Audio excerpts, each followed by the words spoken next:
kan saudara berinteraksi kiri kanan, coba dilihat kakinya masih nampak kan? Ya sudah, saudaraku. Tanpa saudara sadari, kalau nggak hati-hati, you start to adapt, mengambil value-value yang ada di dunia ini. Value dunia mengatakan, dunia ini bulat, akan berputar. Sebentar kau di atas,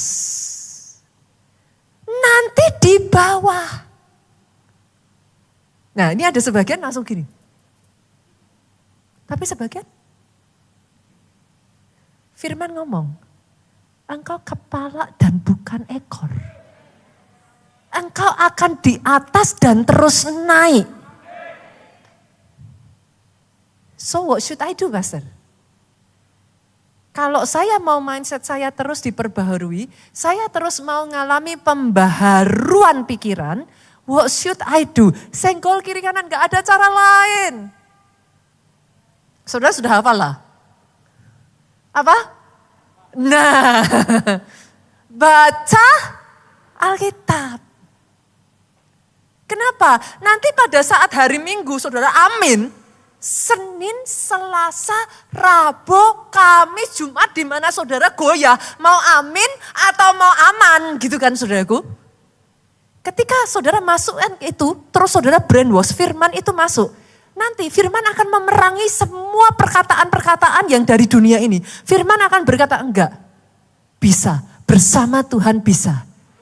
Allah turut bekerja dalam segala perkara mendatangkan. Itu firman, percaya nggak percaya? Saudara pernah ngalami nggak? Di momen-momen tertentu dia berbicara.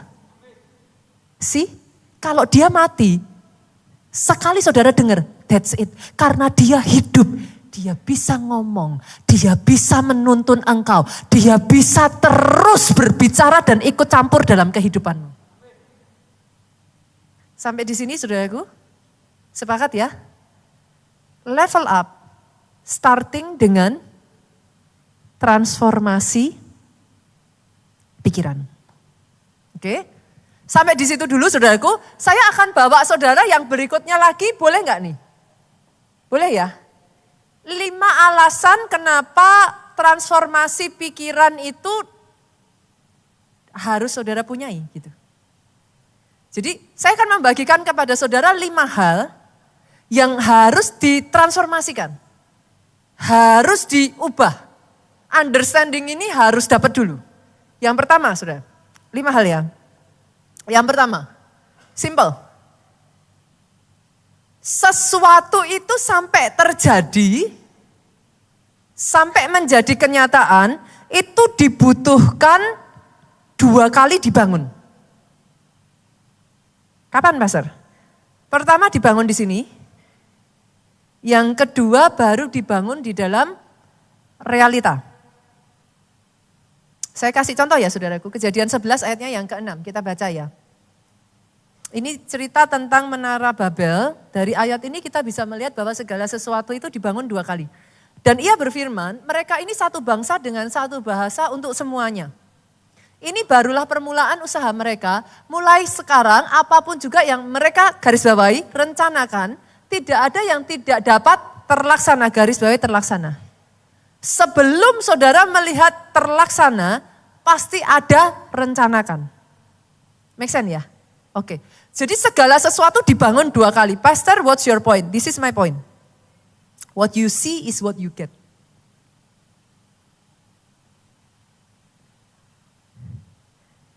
Hanya ketika saudara bisa melihat, barulah saudara bisa mendapatkan. Saya kasih contoh ya, saudaraku. Ada salah satu tokoh di dalam pergerakan gereja, histori gereja yang sangat menginspirasi saya, namanya adalah Pastor Yonggi Cho. Jauh sebelum saya mengenal Nigeria, South Korea was the home of the greatest church in the world.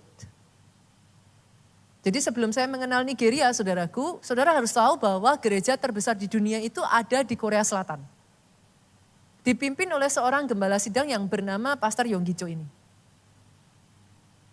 Amazingnya dari orang ini adalah orang yang, dia bukan orang yang spesial saudaraku. Dia adalah seorang yang pernah divonis mati, seorang yang sudah tidak punya pengharapan karena dia terkena TBC pada saat itu saudaraku, dan seharusnya dia sudah jauh-jauh waktu meninggal saudara. Tapi kalau ada satu hal yang amazing sekali dari Pastor Yonggi Cho saudaraku, dia punya visi dan iman yang besar. Pastor Yonggi Cho ini menjadi salah satu role model dari gembala senior saudara, yaitu Pastor Obaja.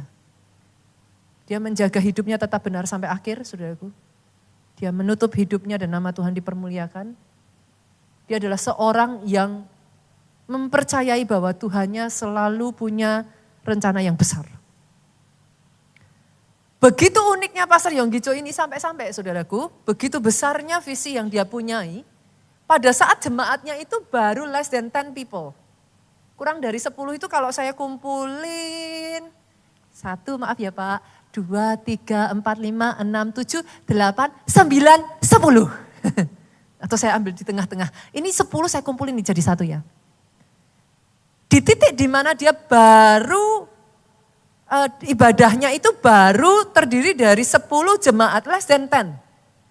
Saudaraku, Tuhan memberikan visi kepada Pastor Yonggi Cho 3.000 jiwa.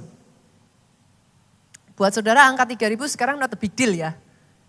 Tapi tahukah saudara pada saat itu the biggest church di Korea Selatan itu baru 300 orang. Gitu. Jadi Pastor Cho di saat jemaat baru 10 orang, dia diberi Tuhan visi 3.000. Begitu rupa dia menghidupi visinya, saudara lihat ini. As a man thinketh in his heart, so is he. Begitu dia menghidupi visi itu, saudaraku, di setiap kali khotbah, dia menganggap dia tidak khotbah di depan 10 orang. Alhasil, waktu dia khotbah, dia teriak-teriak, saudara. Amin! Itu jemaat di depan, Pastor, kami cuma 10 orang. Pastor gak perlu teriak-teriak, kami bisa dengar. Tapi setiap kali ditanya, Pastor Yonggi Cho akan mengatakan, saya sedang berkhotbah di depan 3.000 orang. Begitu gilanya orang ini saudaraku, sampai-sampai dia permisi datang ke gereja terbesar yang tadi kapasitasnya berapa? 300. Dia permisi, dia masuk ke gereja terbesar, saudara tahu apa yang dilakukan? Diukur gedungnya, saudara. Dia membayangkan kalau 300 segini besar, kalau 3.000 berarti 1 hari nanti aku akan membangun gedung 10 kali lipat lebih besar dari gedung ini.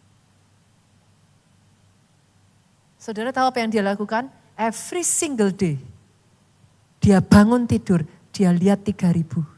Setiap hari Minggu, dia tumpang tangan atas setiap kursi-kursi saudaraku. Dia lihat jiwa, dia tidak lihat kursi kosong, dia lihat jiwa. Tahukah saudara, sampai-sampai itu yang dia doakan, itu yang dia perkatakan, itu yang dia ceritakan, itu yang dia hidupi. When you want something that bad, you will get it. Banyak orang saat ini kalau saya tanya saudara ya, what do you want? Bisa jawab gak? What do you want? Kebanyakan orang saya tanya pertanyaan ini, hah? Oh iya, what do I want? Saudara akan butuh kayak loading itu loh saudara. Oke, saya mau ini. Saya pernah lihat satu program di sosial media saudaraku, seorang yang berasal dari, dia dari tadinya orang miskin, terus kemudian dia jadi kaya. Dia membuat satu program sosmed yang mana dia akan mengabulkan dan membantu orang untuk mencapai apa yang dia mau. Tapi setiap kali dia ketemu orang, dia tanya, what do you want? Kebanyakan dari orang-orang tuh, what do you plan? What's next? Orang-orang itu kan, I don't know. Saya mau bikin perusahaan ini. Oke. What will you do? I don't know. Saudara mengerti yang saya maksudkan? Dibutuhkan, you build it twice. First you build it here.